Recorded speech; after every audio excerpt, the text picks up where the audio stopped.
Welcome back, everyone. It is the Chevrolet booth live right here, 2013 SEMA. We're going over our SEMA Awards presented by Chevrolet. And on my left, a very good friend, Steve Strope from Pure Vision. How you doing? It's great to see you, man. This guy's even been crazy enough to let me work on some of the cars. We did a project, a Roadrunner here, back a couple years ago. And for Hot Rod Magazine. For Hot Rod Magazine. I'm still trying to find where they hit that thing from me. I got to drive that all the way on Power Tour, and they took that B-body away from me. I want to know where it is. I wanted to drive it. Come to think of it. I was lucky enough to be part of one of the projects you were a part of. But you know what, 2013, buddy, that second-gen Camaro is over the top. Every time I see you, unlike my good friend John Fitzpatrick, you tell me your secrets. I even know some of your secrets right now, but I'm not going to tell anybody your secrets because I'm not supposed to do that. That's why I'm a good place to put them. But you know what? Each and every time you tell me what you're going to have at SEMA or one of these shows to debut, I'm always blown away because you can always be innovative in the way that you put something new into a car that's been done so many times. I mean, there is a million custom second-gen Camaros out there, but you put a twist on this car as the Dave Ross, and of course my other co-host over here, Dan, excuse me. The fact that you turned it out into you doing something again different, and I know this is very close to you about how you thought this car really just popped. It made people forget there was a Ferrari sitting next to it. This is a true Grand Touring masterpiece.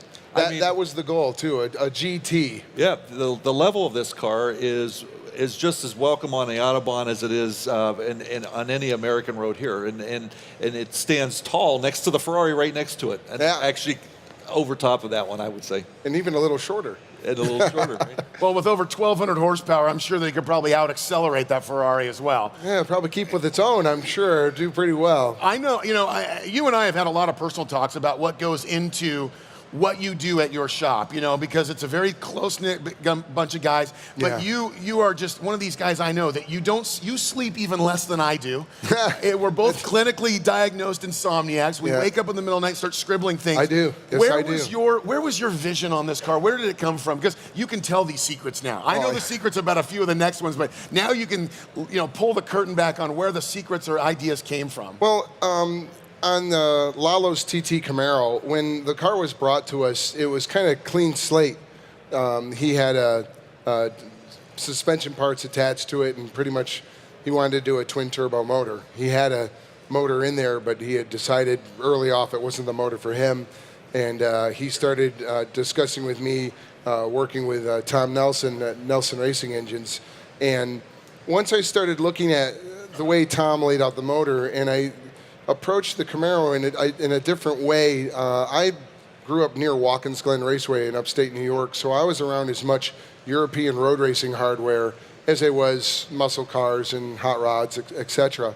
And with the large following Pro Touring has, which I've enjoyed and I've been part of it, probably one of the first to do Pro Touring Mopars, I didn't want to go down the road. I like being different. I like finding different ways to do, but not on purpose. I said, I would rather see a GT. And the clincher of it is the owner, Ron, when I asked him, what are you looking for? He goes, I want something to get in. He's based out of Bakersfield, California. And I want to be able to go up to Vegas in comfort and really fast. And I go, you want a Camaro version, because he had a Camaro version of an Aston Martin. Yeah. You want a GT car. You want a Grand Touring car with style, speed, class, and performance. So that set the die for all the decision-making process. And of course, the jewel of Tom's motor kind of sets it off. It is a great way to describe it. The engine compartment in this thing is just spectacular. Yeah. In its absence of detail, it's got all of that beautiful metal work and just the subtle shapes and the subtle work and details. The cleanliness of how you were able to integrate all the parts and hide a lot of the hoses and wiring harness and all the uglies, and what was there is this beautiful little nugget of horsepower, And the color choice is perfect. It's all tied exactly to what your story you're trying to tell. All the colors wrapped up. Trying to make decisions all throughout the build to follow. You do what's right for the car. Example, when we were talking, when I was showing around the car, the Aston Martin door handles and even the Flowmaster exhaust tips all follow the shape. When you look at the tips, they're the same as at the very back of the car. When you're looking at the side profile of the car, it's basically an oblong with a roof structure, so the Aston handles followed that. So it wasn't, decisions weren't for neato cool's sake, or wouldn't that be bitchin'? It's that follows along with everything we're doing, and it lets everything follow into place and gives an overall package, which you had picked up on. Yep, yep. That's one of those things that, in the next chapter of your life, maybe you can work in the office next to the Dave Ross. You know what? That'd be fine. I'll be that other guy. The Steve Strope and next to the Dave Ross. There you go. I would like to take a second in this breakfast. I wasn't able to have my guys come up and at least be up on the stage because Let them come up here. I know exactly where you're going. At all of these functions and all these award ceremonies and magazine articles and all that stuff, a lot of people don't get to say it's not a one-man show. I'm kind of the talking head, and a lot of it flows through me. But these guys are not also amazing fabricators, very, very talented people. They come to me with ideas for me to go, oh yeah, this would be cool, or tweak the idea. So they're always thinking, and it's that level of excellence, and that they care what they're doing, and they're also my friends. They've been with me. Brandon's been a couple of years. The rest of these guys are going on 9 years.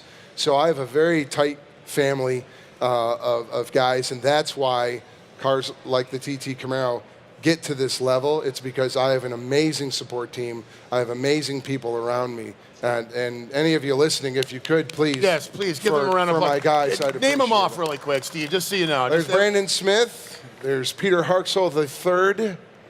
There's my interior guy, Eric Thorson. Kelly Cox, one of my best friends, and Mitch Hedrick. And out here, actually, Tom Nelson is the gentleman who built the amazing motor in the car. You guys go over to the HRE Wheelbook Yes, and take a check good that look out, at his definitely. engine work. Just All right. stellar. Well, thank you so much, Steve. Thank you for the Definitely opportunity. an award that you deserve. That car was amazing. We're going to wrap up this segment of the 2013 SEMA Chevrolet SEMA Awards. We'll see you in a few minutes. Thank you.